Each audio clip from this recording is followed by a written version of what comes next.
I wasn't even supposed to be up there. The attic in my parents' house had always been off-limits when I was a kid. It wasn't locked or anything, but it always felt like a place I didn't belong. Dusty, cold, quiet in a weird kind of way.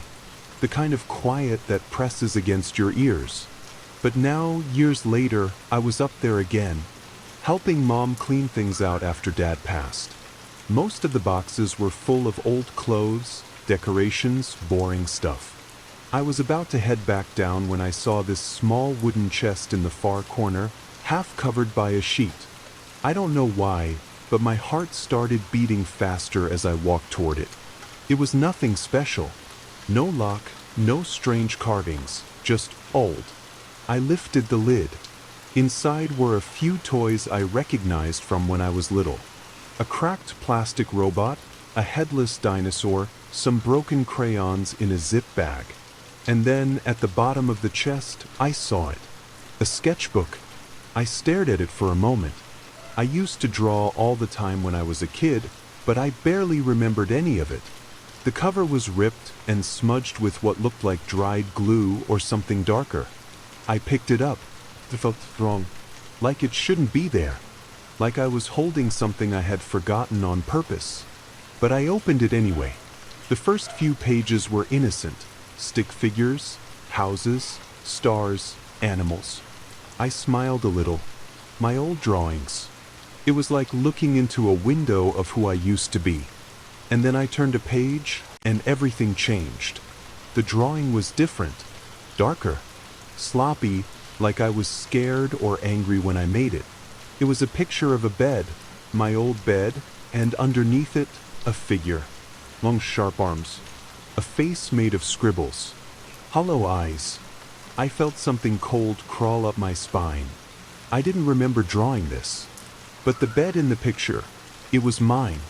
I recognized the striped blanket, the small tear on the side. I even recognized the toy robot lying beside the bed, the same one I had just pulled out of the chest. I kept staring at the figure under the bed. The lines around it were jagged, like I couldn't hold the pencil still.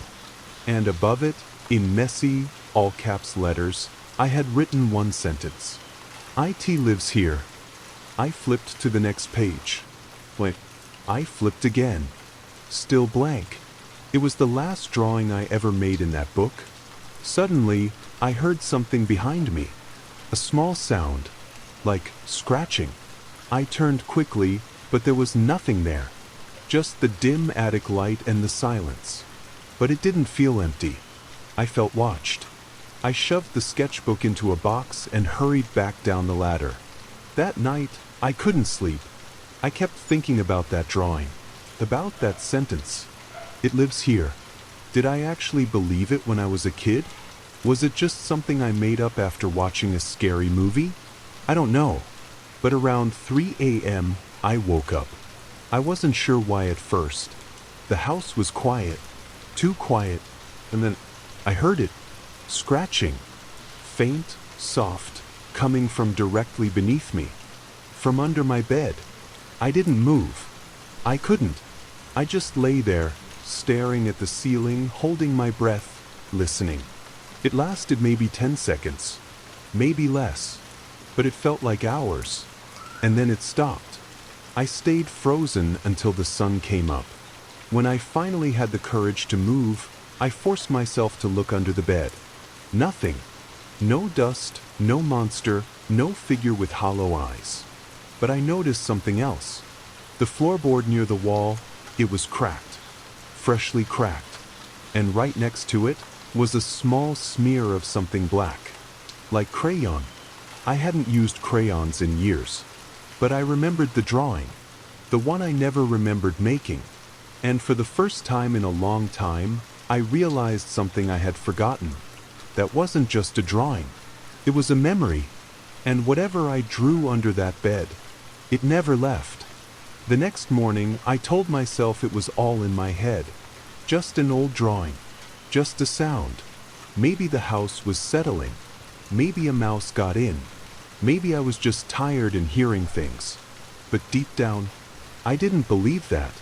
I kept thinking about that sketchbook. The way the figure looked under the bed. I didn't draw it like a monster. I drew it like something real, like something I saw.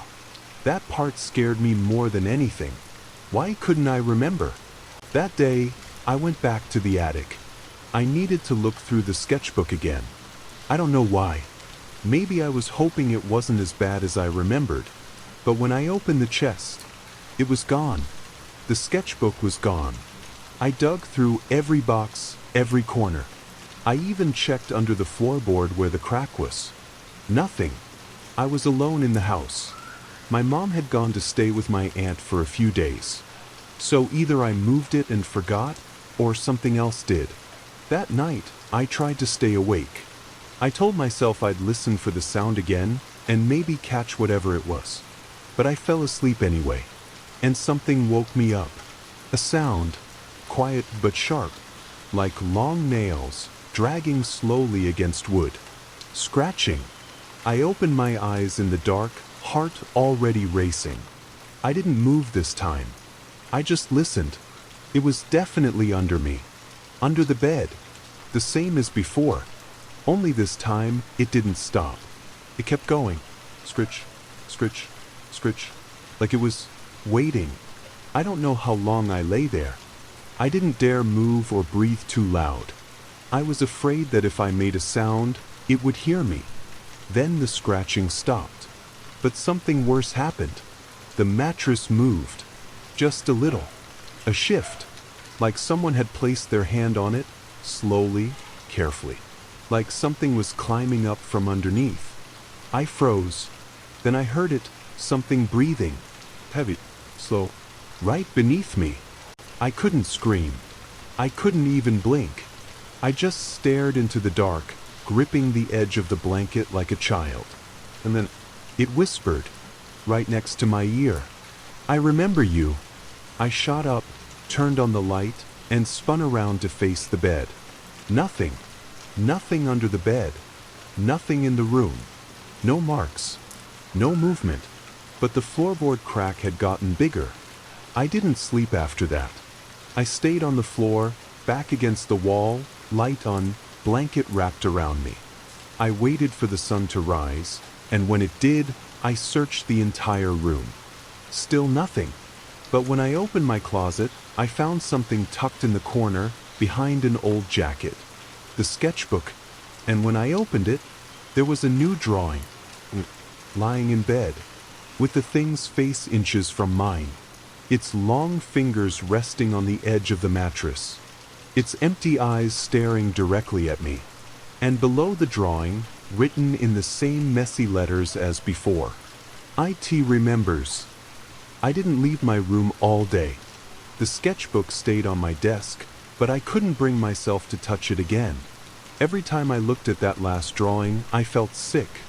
Like I was staring into something I wasn't supposed to see. That thing. It had my face in its memory. It watched me when I was little, and now it's back. All day, the house felt strange. Heavy. Quiet but not peaceful. More like the quiet in a church before a funeral. That kind of silence. Every step I took felt too loud. Even the ticking of the clock felt wrong. Like the house was listening. By the time the sun started to go down, I was already sweating.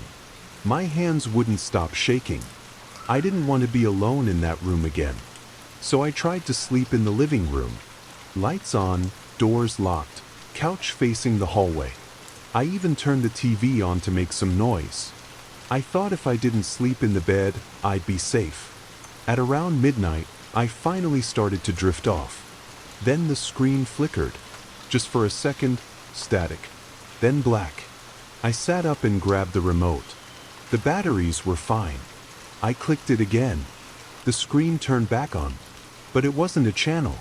It was my bedroom. It was showing a live feed of my room.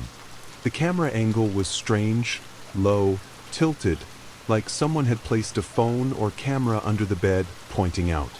The image was grainy, black and white, but I could see the room clearly. My desk, my bed, the door, and something else. Movement. In the corner of the screen, something crawled into view. Slow, unnatural.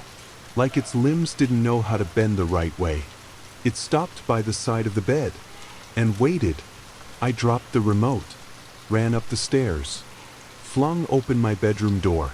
Empty. I searched every inch of the room, under the bed, inside the closet, behind the curtain. Nothing.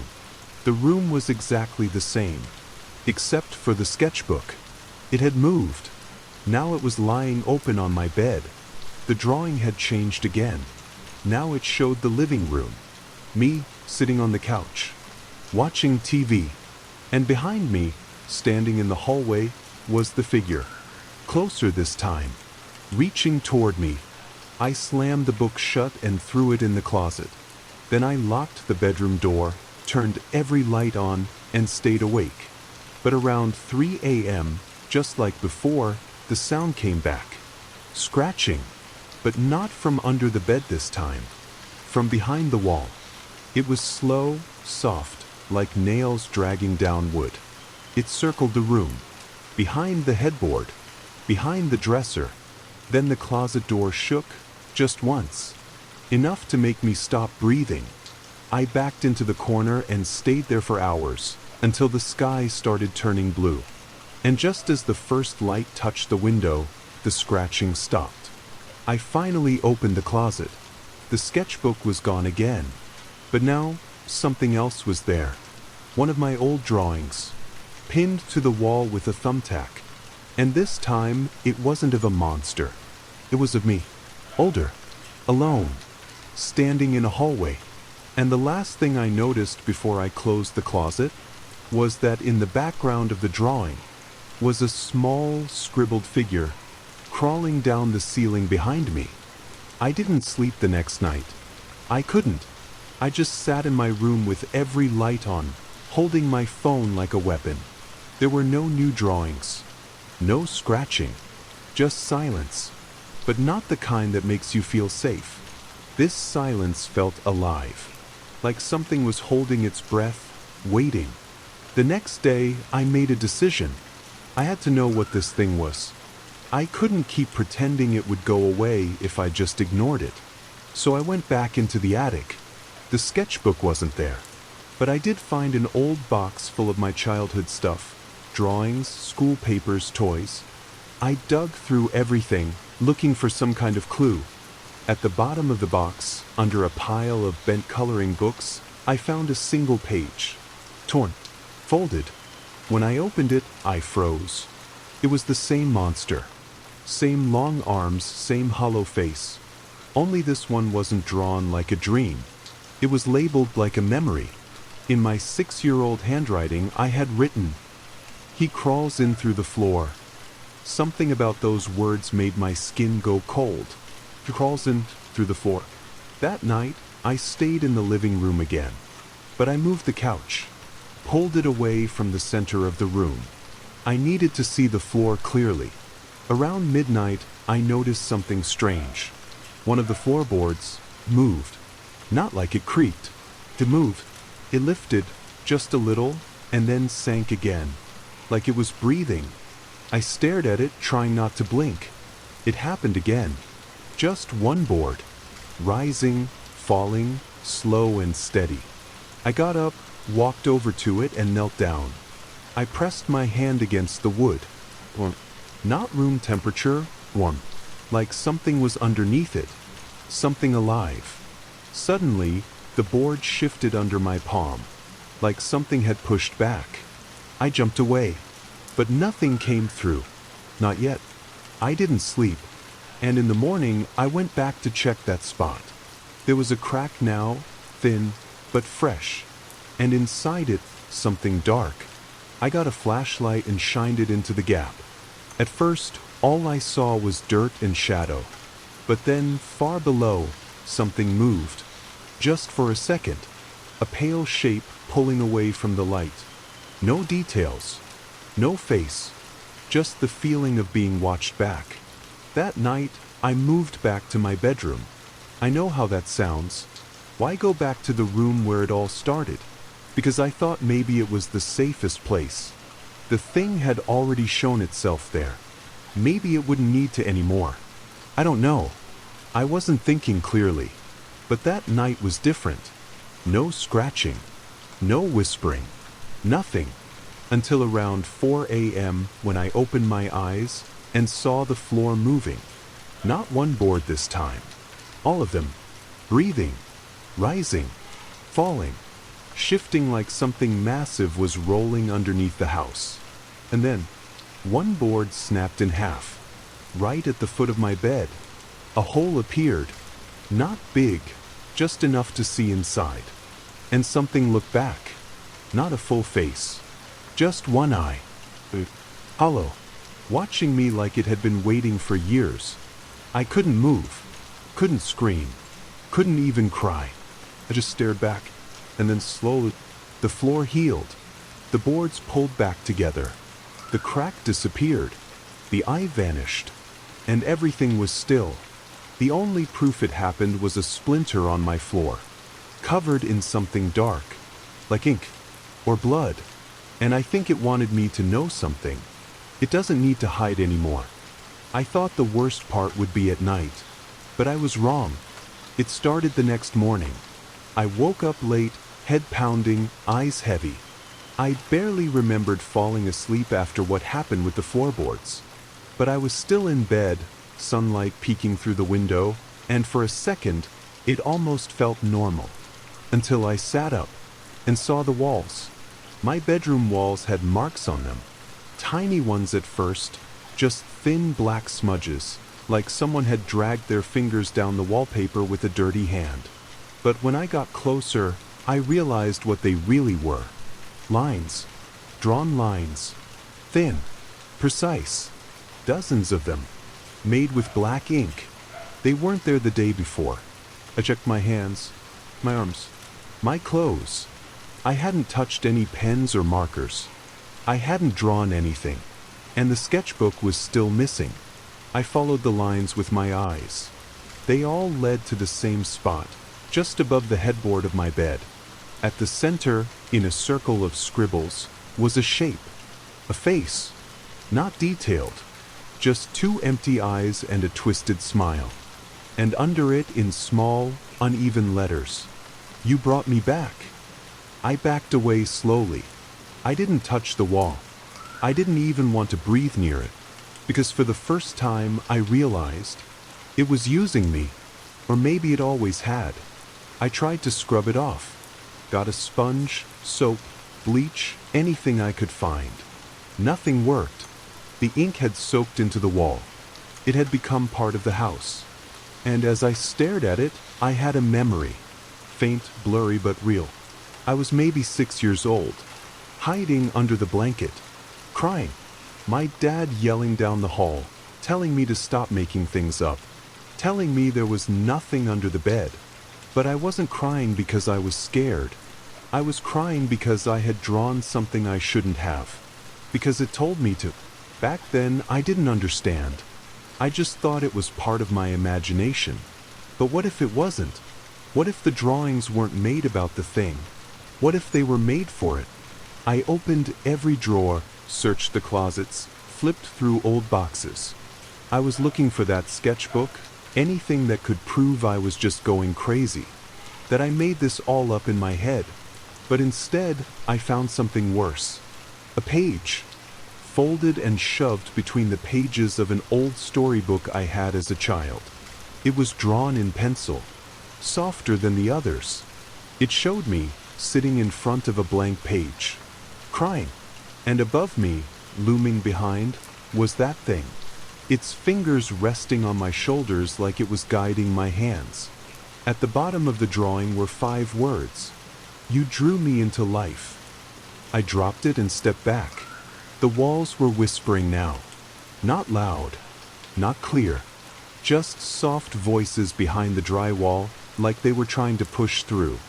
I don't know how long I sat there. Eventually, I taped the windows shut, pulled the blankets over the walls, blocked out every mirror, every reflection, every space where something might appear. And as night came again, I noticed something I hadn't seen before. A pen, lying on my desk, uncapped, still wet. I didn't put it there. I swear I didn't, but now I think I know what it wants. Not to scare me, not to hurt me. It wants me to finish what I started. It wants me to draw it again. I didn't sleep that night. I just sat at my desk, staring at the pen. I couldn't remember the last time I had drawn anything. Not since I was a kid. Not since it started. But that pen, it felt familiar. Like it belonged to me. Like I had used it before. The longer I looked at it, the more it felt like it was waiting.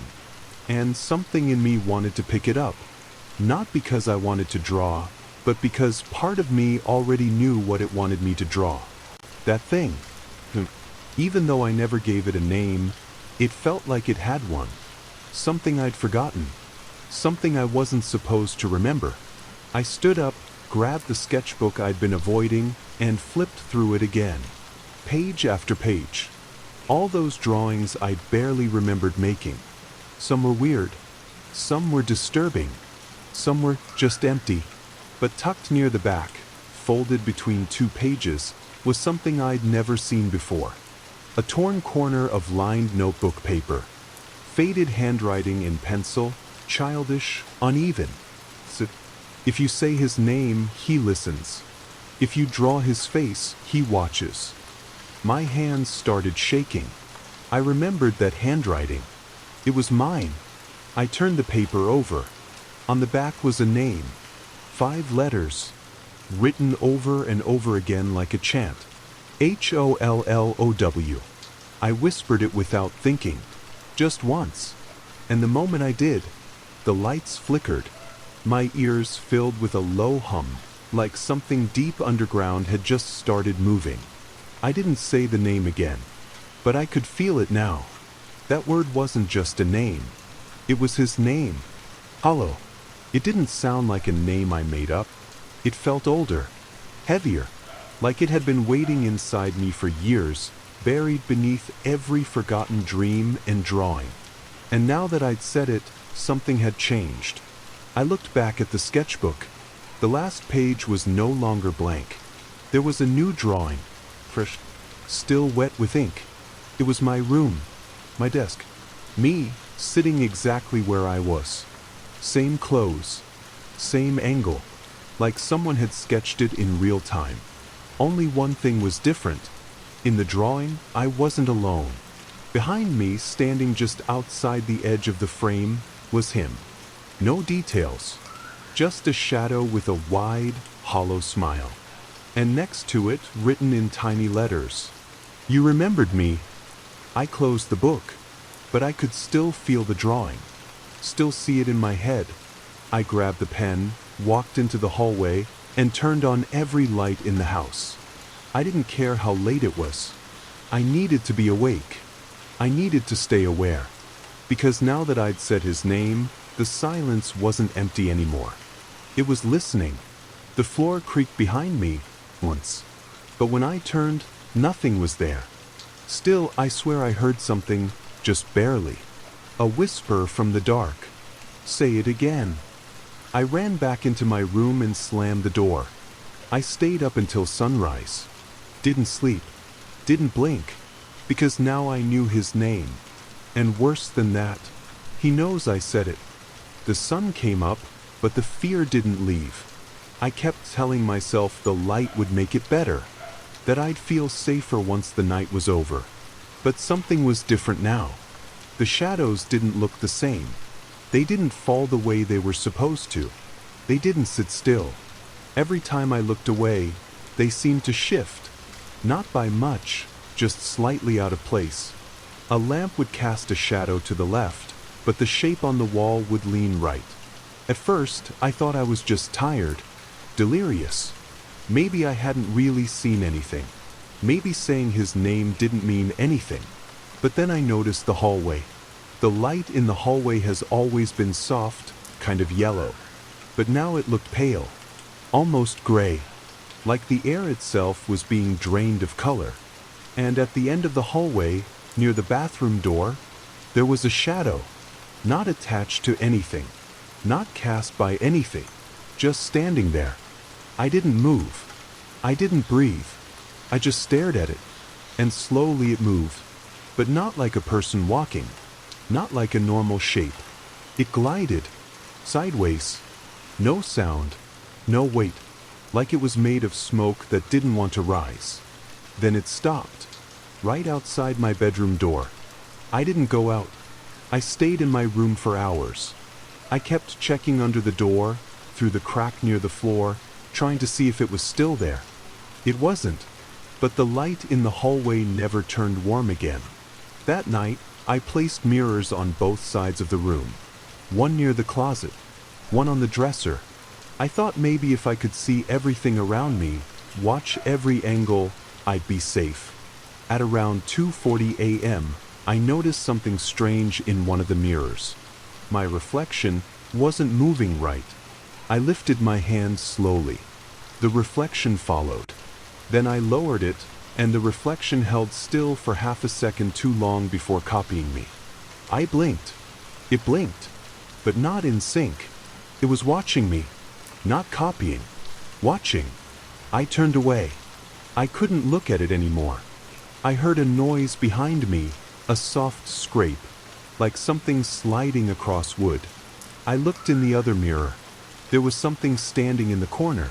Too tall, too thin, arms too long. It wasn't there when I turned around. Only in the mirror. Only when I wasn't looking directly at it.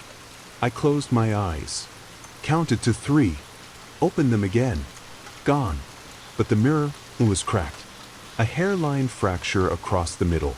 Like something had pressed its face against it, too hard, and smiled.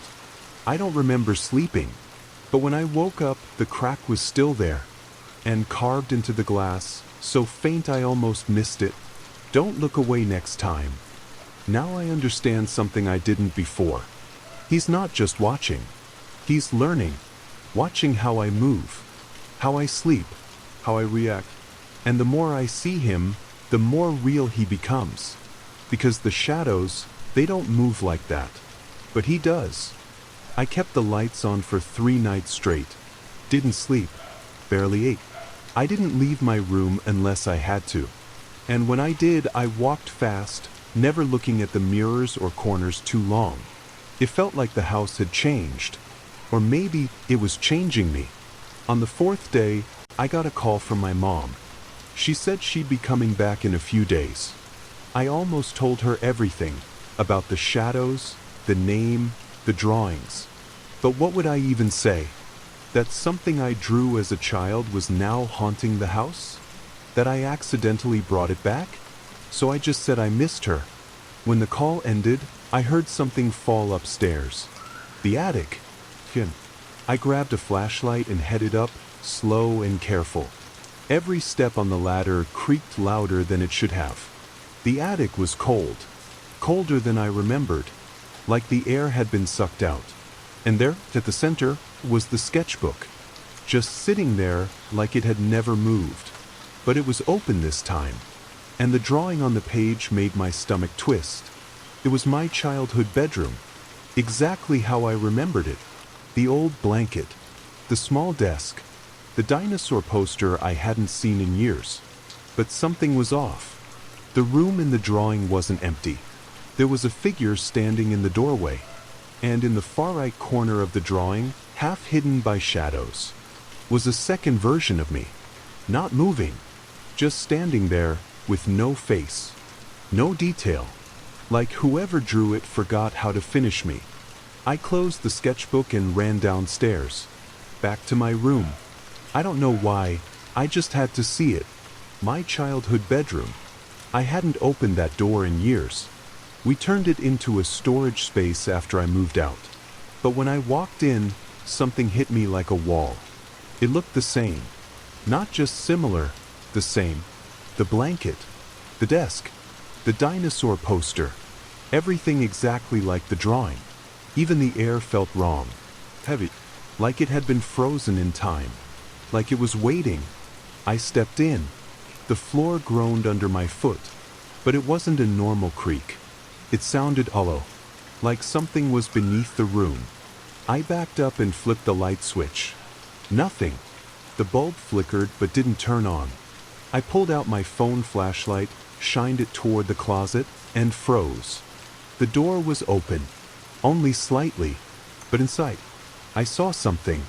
Another drawing, taped to the back wall. I stepped closer. It was newer, the ink still fresh.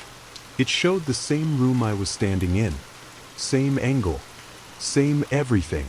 Only this time, there was one new detail. The bed had something underneath it. Long arms, hollow eyes, and written in tiny, shaky letters at the bottom. He never left. I turned and left the room. Shut the door. Locked it. Something is wrong with that room. It feels like time doesn't move in there. Like the drawings didn't just come to life. They're reshaping things. Turning my childhood memories into something else. Something darker. Because that room, it's not a room anymore. It's a doorway. And Hollow is waiting on the other side. After I locked the door to my old bedroom, I stood in the hallway for a long time. Just staring at it. The door looked normal. But behind it, everything felt wrong. Not haunted, not cursed. Just rewritten. Like the house was trying to remember something that never happened, or trying to make me forget something that did. I needed answers. And I couldn't trust my memory anymore. That's when I remembered the tapes. My dad used to record everything on his old camcorder when I was a kid. Birthdays, school plays, just random days around the house. There were boxes of them in the basement. I spent hours digging through them. Most were unlabeled or had faded writing, things like Backyard 2004 or Birthday 2006. I found one marked. Just the letter H. My initial. My room. I didn't remember this one. I hooked up the old camcorder and put the tape in. Static at first. Then a shaky shot of my bedroom. The camera was sitting still, like it was on a tripod. I heard my dad's voice behind the camera. Okay, buddy. Tell us what you saw again. I saw me, 6 years old, standing in front of the bed. Eyes wide. My hands were shaking. I was holding a drawing. I pressed pause. I didn't want to see the rest, but I had to. I hit play again. On the tape, I held up the paper and said, in a tiny voice, "He's under there again." My dad laughed a little, trying to make me smile. The monster under the bed, huh? I didn't answer. I just stared into the camera. And then I whispered, "He's not a monster. He's Hollow." I felt my blood go cold. I had said the name, even back then, but there was something else. In that moment, the younger version of me suddenly looked alert, so like he was listening to something. He turned his head, eyes locked on something off-screen. Then he looked right into the camera, right into me, and said, "Don't draw him again." The tape cut to static. No ending. No explanation. Just that sentence. "Don't draw him again." I rewound it, played it again. Same words. Same warning. It felt like the younger version of me was talking to me now. Like a message meant for later. A warning I was never supposed to forget. But I did. And now it's too late. Because I already drew him again. More than once. And every time I do, he gets stronger. The sketchbook isn't just showing what's happening anymore. It's creating it. I opened the book again. The page was blank. But as I watched, ink began to appear on its own. Slow, curling lines. A door. A hallway. And two figures. One small. One tall. Holding hands. The small one was me. The tall one was Hollow. And beneath them, "You were always his." I slammed the book shut and backed away. I don't know what I gave him back then, but I think he kept it. And now he's come to collect the rest. I couldn't stop thinking about the tape. The way my younger self looked into the camera. Like he knew this would happen. Like he was warning me, across time. But how? And why didn't I remember saying any of that? I spent hours going through my old things, books, boxes, drawers, trying to find anything that could explain it. I was hoping for notes, drawings, memories I had buried. And finally I found something. Taped to the inside cover of a dusty storybook, hidden beneath the jacket sleeve, was a folded piece of paper. It was old, drawn in crayon, simple and messy. At the top it said, "Rules to stay safe from hollow." My chest tightened. I unfolded it slowly. There were 5 rules, written in my old handwriting. Childish. Crooked. 1. Don't draw him. Not even a little. 2. Don't look under the bed after dark. 3. Don't sleep if he's in your dreams. 4. Don't let him hear you breathe. 5. If he whispers your name, don't answer. I read them again and again. Each rule felt like a memory trying to resurface. Things I used to know. Things I must have followed without question back when I was too young to understand why. But I had broken all of them. Every single one. I had drawn him. Looked under the bed. He'd been in my dreams, standing at the edge of them like he was waiting for me to fall asleep. I breathed when I shouldn't have. And the worst part, I had answered when he whispered my name. I didn't even think about it at the time. That first night, the whisper in the dark. "I remember you." And I whispered back, "What are you?" I answered him. And I didn't know the rule then, but I broke it anyway. Now I think I understand. These rules weren't just reminders. They were bindings. Like a child's way of keeping him caged. As long as I followed them, I was safe. But now the cage is open. And he's not hiding anymore. The lights in the house flicker even during the day. Shadows move even when nothing passes by. I see him in reflections. In corners. In doorways that I know I closed. And the worst part is, he isn't trying to scare me anymore. He's trying to get closer. I feel it. Like I invited him in without knowing. Maybe I did. Maybe the drawings weren't his way in. Maybe I was his way out. I used to think my bed was the only safe place. Even as a kid, when I believed in monsters, when I was scared of shadows, I always thought that if I stayed still, if I pulled the blanket up to my chin and didn't move, nothing could touch me. But last night proved that was a lie. I didn't fall asleep on the bed. I woke up on it. That might not sound strange, but I remember lying down on the couch in the living room. I remember turning the TV on for background noise, facing the hallway, making sure the bedroom door was closed. I never went near the bed, but at 3:17 a.m. I opened my eyes. And I was in my bedroom, lying in bed, blanket pulled up exactly the way I used to do it when I was little. I sat up fast. My heart was already racing. My hands were cold. The door was open. The light was off.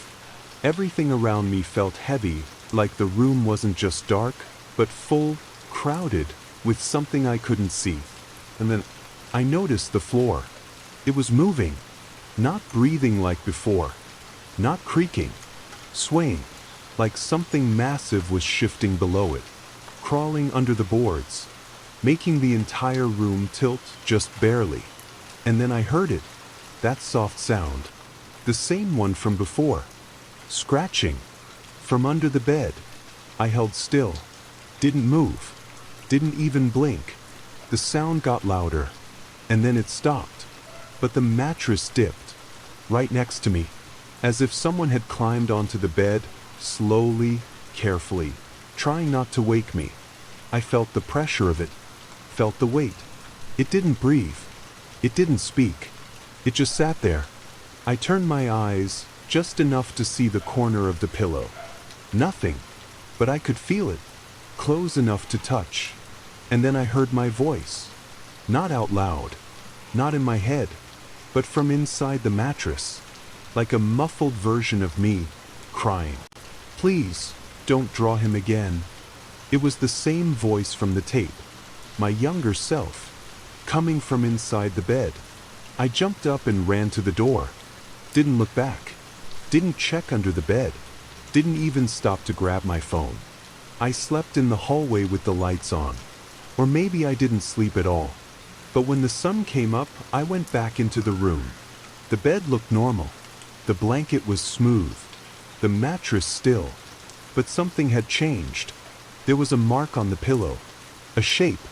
A perfect imprint of a hand, long, thin fingers, pressed into the fabric like something had been resting its head on it all night.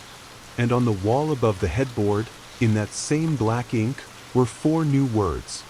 I sleep here now. I haven't drawn anything in days. I hid the sketchbook under a pile of boxes in the basement, wrapped it in a towel, taped it shut. But it didn't matter. Every time I closed my eyes, I saw it. Blank pages that weren't blank for long. Shapes forming in the dark. Ink that moved like it was alive. I kept telling myself I wouldn't touch it again. I swore it. But the house, it's changing faster now. Doors creak open even after I lock them. The lights flicker like they're breathing. And sometimes, late at night, I hear footsteps on the ceiling. Like someone's walking on the roof, barefoot, following me from above. Last night, something new happened. I woke up, not in bed, not on the floor, but sitting at my old desk. The sketchbook was open in front of me, a pencil in my hand, and on the page, a drawing was already there. Fresh, still wet.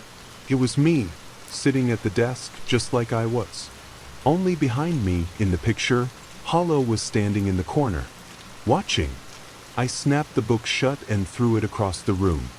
I yelled at the walls like a maniac, told him to leave me alone, told him I wasn't going to draw anymore.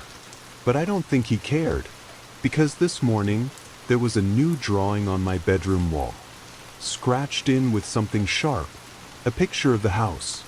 Only it wasn't how it looks now. It was covered in shadows.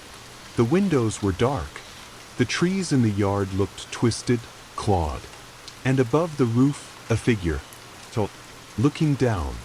And underneath, written in rough, broken letters, "You stopped drawing. So I did it for you." I checked the basement. The towel was gone. The box was open. The sketchbook was sitting on top. Like it had never been touched. Like it was waiting. I almost threw it into the fire. I wanted to. But a thought hit me like a punch in the chest. What if destroying it makes things worse? What if the sketchbook isn't just paper? What if it's the only thing keeping me connected to Hollow, and without it, he doesn't disappear? He becomes free. Because now, I don't think he wants to hurt me. Not exactly. He wants something else. Something deeper. He wants me to finish what I started. He wants me to draw. To feed him. To build his world. One picture at a time. And I don't know how long I can hold back. Because the more I resist, the louder the voice in my head gets. And last night, it whispered something new. The sketchbook is not yours. You are its. They whisper now. Not just Hollow. Not just at night. The shadows. The ones in the corners of rooms. Under furniture. Behind doors. They whisper my name. Sometimes it's soft, like wind through curtains. Other times it's clear. Right next to my ear, when no one's there. At first I thought it was in my head. Just paranoia. Sleep deprivation. But today proved I was wrong. Because now others are hearing it too. It started this morning. The mailman rang the bell. When I opened the door, he looked pale, eyes darting behind me, like he saw something standing just inside the house. He handed me a small box. No return address. Just my name, scrawled across the top. Before I could even thank him, he said, "They said your name." I heard them. I don't know who they are, but... He shook his head. "Whatever this is, man, get out." Then he walked away. Like he couldn't wait to get off my street. I stood there, holding the box, afraid to open it. But I did. Inside was a single page, torn from my sketchbook. A drawing I didn't remember making. It showed my street, my house in the middle, but there were shadows pouring out of the windows and doors, crawling across the lawns, stretching toward the neighbors' houses. And behind every window, eyes. Watching. I slammed the lid shut, went back inside, and that's when I heard it. From every dark place in the house, the bathroom, the hallway, beneath the stairs, whispers, all saying the same thing. He's ours. He's ours. He's ours. Over and over again. I ran from room to room, turning on every light, but it didn't help. The shadows didn't move anymore. They grew. They stretched across the floor like ink in water. And when I looked into them, I saw faces. Not hollows. Children. Old versions of me. Drawn in rough lines. Crying. Screaming. All of them were whispering too. And they were all saying my name. Not like a warning. Like a prayer. Like I was next. And deep inside the thickest shadow, the one under my bed, I heard him again. Hollow. Only this time, he didn't whisper. He laughed. And then he said, "They remember you now. You left them. But they never left you." I fell to the floor. My ears were ringing. My body felt cold. I couldn't move. And for a moment, I wasn't sure if I was still awake, or if I had already been pulled in. I can't tell if I'm still here. I see my hands. I hear my voice when I speak. But everything feels off. Like I'm underwater. Like there's a thin layer of glass between me and the world. Yesterday, I woke up to find my front door open. That would have scared me before. But now I'm scared when it closes. Because every time I shut it, I hear scratching on the other side. Not begging to be let in. Scratching to be let out. I tried to leave. Packed a bag. Ran down the driveway. But the street didn't end. It kept looping. Same houses. Same tree. Same bird flying overhead. I walked for over an hour. Past my own house 7 times. Each time, the curtains were slightly different. Once, the windows were boarded. Another time, the roof was gone. And once, I swear I saw myself staring out the upstairs window, holding the sketchbook. Smiling. Not scared. Just waiting. When I finally made it back inside, the living room was wrong. The furniture was drawn. Not real. Just pencil lines. Shaded carefully. The couch was a sketch. The TV was a sketch. Even the photo of me and my parents, it was scribbled in ink. And in the bottom right corner, a signature. Hollow. I ran to my room, grabbed the sketchbook, and flipped through it as fast as I could. Pages that were blank before now had scenes. My house. My neighborhood. Each drawing more complete than the last. But the last page showed something new. It was a drawing of the inside of the sketchbook, exactly as I was holding it, with one difference. The person flipping through it wasn't me. Their face was wrong. Too long. Too dark. Eyes stretched wide, mouth stitched shut. It was holding the book like I was, but its reflection in the drawing had no pupils. Just black holes. Like it was wearing my body and watching me from the inside. And then I noticed something else. Below the sketch, there were new rules. Not written in my child handwriting, but in rough, jagged strokes. 1. Stop drawing and you stay. 2. Draw again and you bring more. 3. There is no outside. Only pages. 4. The door opens once. Then never. 5. Look too long and you become the ink. I closed the book. Tried to calm down. But when I looked up, my reflection was gone. Not broken. Just not there. The mirror showed the room. The bed. The wall behind me. But not me. Like I had already faded from this world and entered his. I don't remember falling asleep. But I woke up with the sketchbook in my hands, open, pencil beside me. The page was fresh, blank, but not for long, because even as I stared at it, something began to appear. Not by my hand, not by movement. The pencil dragged itself across the page, slow and sharp, like a needle through skin. One line, then another, until a shape took form. It was a room. This room, exactly how it looked in that moment. The lamp, the wall, the marks on the floor where I had once pushed my bed away from the corner. It drew me sitting in the center of the floor, looking down, watching, just like I was. And then it added hollow, standing behind me, his fingers stretching down toward my shoulders. Not touching, but about to. I wanted to look behind me, but I couldn't. I was frozen, like part of me already existed inside the sketchbook, and the other part was just a memory. And then the lines changed. The pencil didn't move anymore. The shadows began to shift on their own. The drawing pulsed, like it was breathing, and slowly it turned to color. Black and white turned to gray, then skin tones, then light, then detail, until it wasn't a drawing anymore. It was a mirror, but not a real one, not like glass. Reflected me, but not how I am, how he sees me, like I've been redrawn. Hollow was still behind me, but now his hands were inside my shoulders, like they belonged there, like they always did. I wanted to scream. I wanted to tear the page, burn the book, break the mirror, wake up, anything. But there was no pain, no fear, just silence, like everything had stopped. And in that silence, I heard the final whisper.